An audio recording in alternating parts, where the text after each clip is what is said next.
Red tape is one of those concepts that seems self-evident until we try to define it. In everyday language, it simply means bureaucracy gone wrong. Unnecessary paperwork, pointless procedures, excessive approvals, delays, and rules that make organizational life harder than it needs to be. Yet organizational research has struggled to turn this intuitive idea into a precise theoretical concept. The history of red tape research is therefore, in part, a history of trying to determine what exactly makes a rule bad. Barry Bozeman's work provided the most influential answer.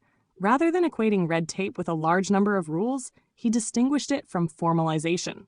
Rules are not red tape merely because they are numerous, restrictive, or inconvenient. Rules are essential to organizations. They provide stability, predictability, accountability, coordination, and fairness. Red tape emerges when rules impose a compliance burden without making a corresponding contribution to the purposes they are supposed to serve. Crucially, a rule does not have to be dysfunctional from the beginning. Some rules are born bad, but others become dysfunctional over time. A rule that once served a useful purpose may survive after its original rationale has disappeared. Its formal content may remain while its practical meaning changes. New rules may accumulate on top of old ones until the entire system becomes excessively burdensome. In this sense, red tape is not simply an excess of rules. It is a pathology of rules that have lost or failed to achieve their functional purpose. Yet this definition raises another problem. Functional for whom?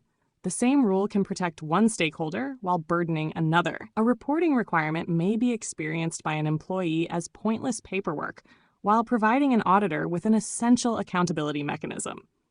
This has generated a second tradition of research emphasizing the subjective experience of red tape.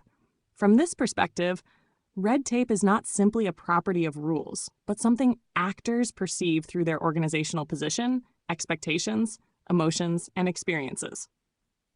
Recent philosophical work helps reconcile these apparently competing views.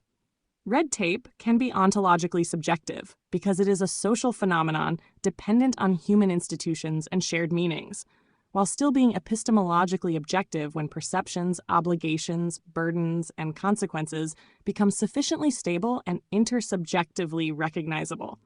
This distinction also suggests why simply cutting red tape can be a misleading ambition. The problem is not necessarily that organizations have too many rules. It is that their systems of rules can become historically misaligned with the purposes they are meant to serve. Rules accumulate, survive changes in technology and environment, interact with one another, and acquire new interpretations. What begins as a mechanism of coordination can gradually become a source of constraint.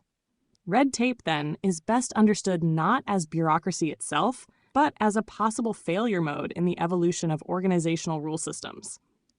Perhaps the most interesting question is therefore not on how can we eliminate red tape, but how can organizations keep their rules functional as the organization and its environment change? This shifts the focus from deregulation to the maintenance of organizational capacity. A healthy organization does not have no rules. It has rules whose burdens remain justified by the coordination, accountability, fairness, or other purposes they accomplish. Red tape begins where that relationship breaks down,